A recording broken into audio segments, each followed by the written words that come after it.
Welcome to London, England. We're here at D3O, who are serious about protection. Stay tuned to learn all about D3O in this Dissected feature on loamwolf.com. Let's go.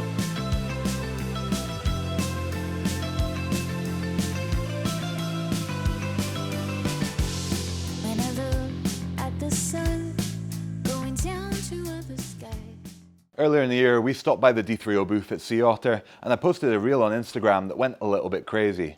All the commenters were saying that it was just orange Oobleck in that tank. Another quick example is it dissipates shock very well,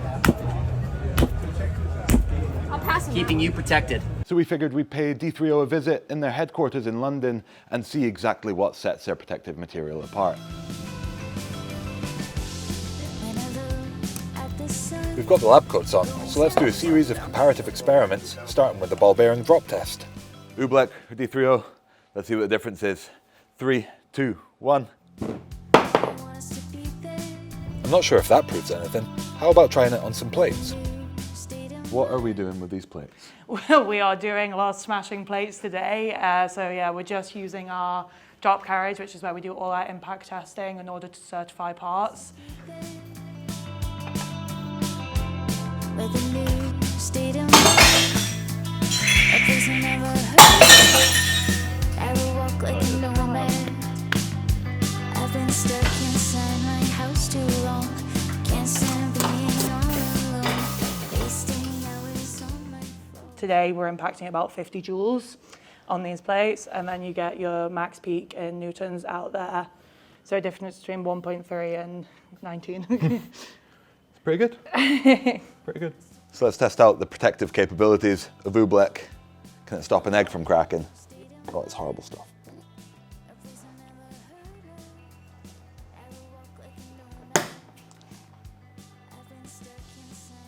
That's a no. Okay then, let's see how the D3O compares.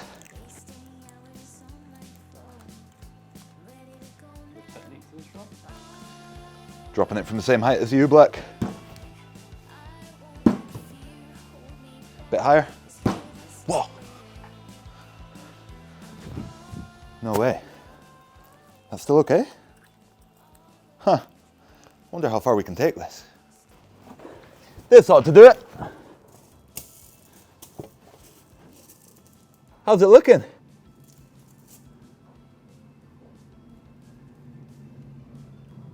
Quite impressive, I'd say. The D3O definitely beat the Oobleck there. So let's learn a little bit more about why. Dan, what is happening differently between the two? Yeah, so chemically the Oobleck and the D3O goo follow the same properties, like non-Newtonian principles. However, the goo absorbs that shock in a much more better fashion. It dissipates that energy, and it's much easier to incorporate that into our materials. It's using special polymers with distinctive properties. We take advantage of the interactions between those polymer chains, and we incorporate that into our products. So then, as you're working with this stuff, obviously it's got some different properties depending on how you play with it. Can you kind of explain what's happening here? So if I pull that apart slowly versus if I grip it and rip it, like why is that happening? Yeah, for sure. So what we're seeing here, at rest, when you're just slowly stretching it, those molecules are moving freely. They're sort of doing what they want in a way. But then when you impact them, or if you apply a small force like you just did, those molecules stiffen up, they'll interlock, dissipate that energy, dissipate that force, absorb the shock. And that's the same technology that goes into the rest of our products. Very cool. So obviously you put on a set of knee pads, it doesn't have the goo in it. How does the goo differ from the final product? So similar base to the goo, same sort of polymers that we incorporate into a different type of additive. So mixing the goo in would be quite difficult, as you can imagine, but we use that technology, apply it in a different way, and then we apply that into our foams and other products. Awesome, thank you. So how is a D3O product made exactly? Well, first steps, they design the part on CAD, on the computer, and then they get the mold created, either by 3D printing it in plastic or by CNC machining it from aluminium.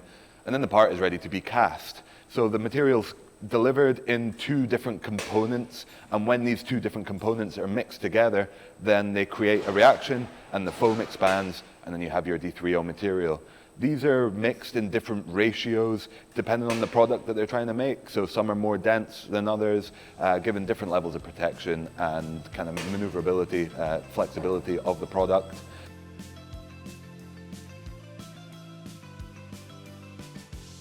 When I look at the sun going down to other skies, all I want is to be there. Where the news And then once that's all done, the foam's expanded, you've got your created part, and then it's ready to come out the mold. No external help. I shall remove the cover. So now the chest protector is out the mold and being tidied up and cured. It's time to see exactly how well it goes. Let's put it to the test.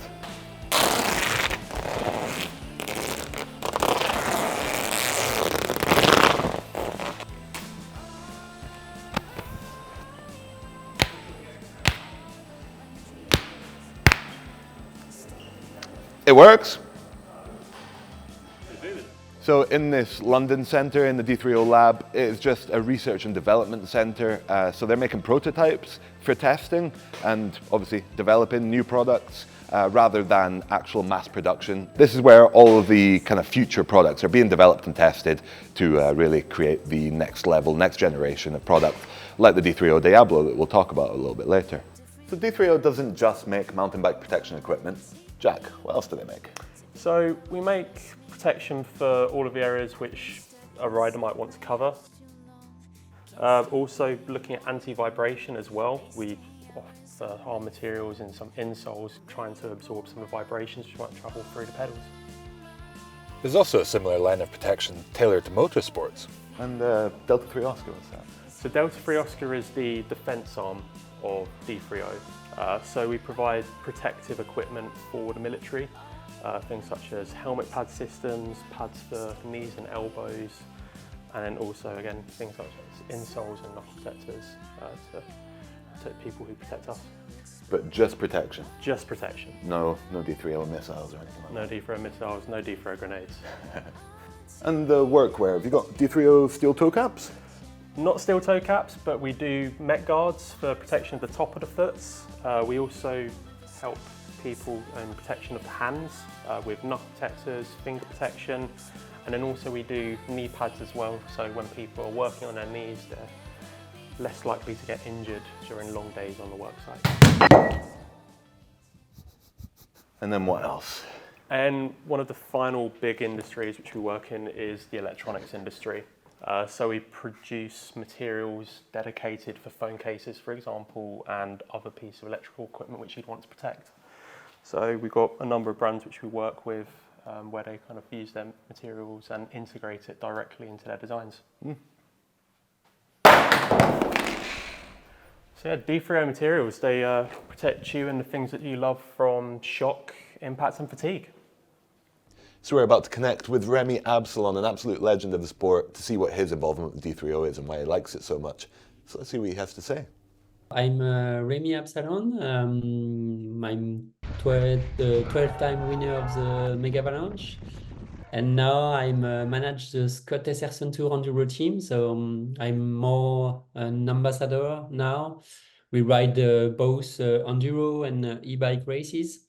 So yeah, on the Enduro World Cup, e-bike World Cup, and yeah, some nice race, famous race like Mega Avalanche. What's your the kind of best highlights for you using a D3O equipped protection? But sure, it's lighter, it's flexible, it's so it's more comfortable, and yeah, it gave us confidence because yeah, we have. I mean, not small knee pads, but something which are very light and flexible, but still very strong. So I think you play with the hammer on the D3O, and it's quite it's incredible. Yeah. And yeah, I could see the before. I mean, you have to choose between big protection, so you just put it in for the bike park station because you like a robot with this. or very soft knee pads. And now, yeah, we have knee pads you could wear every time, and you can crash and be protected. So yeah, it's very cool to have something like this. And yeah, I think it's important because yeah, now we go very fast, and the enduro bikes goes faster and faster. So I think it's very important to be protected, even when for a ride like this, training and everything. So yeah, I like what they do. So I've been trusting upon D3O products to protect me for years on the mountain bike, but I'd never really thought about exactly what goes into the development of the D3O products and exactly what is happening when they're impacted and protecting me. I'd always known that they are certainly amongst the most flexible and just comfortable pads to wear for the amount of protection that they're providing. And that's set to get even better with the launch of the new Diablo protector. What sort of led to the development of Diablo, and what's the result in your eyes?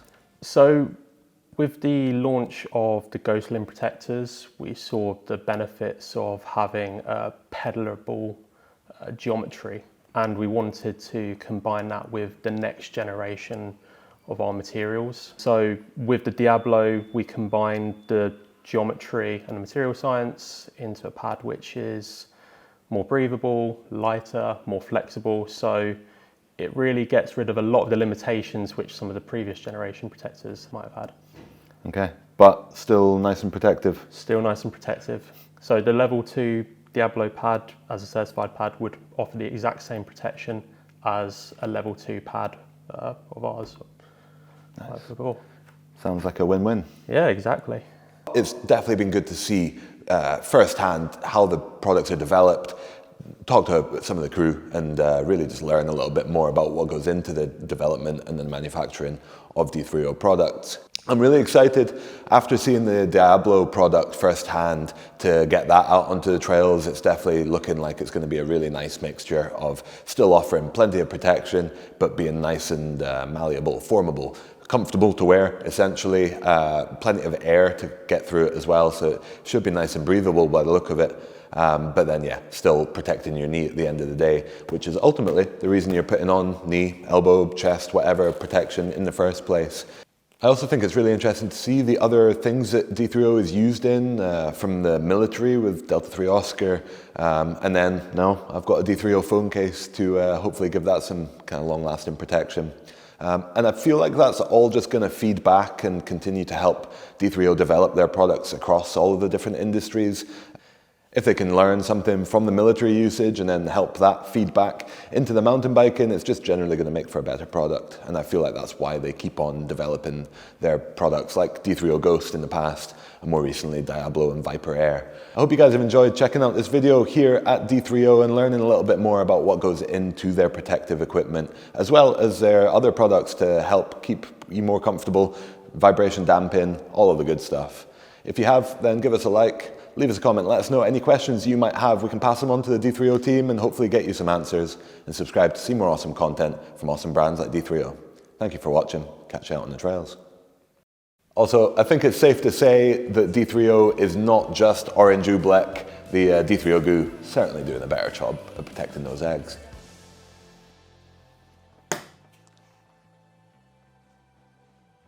That's a no.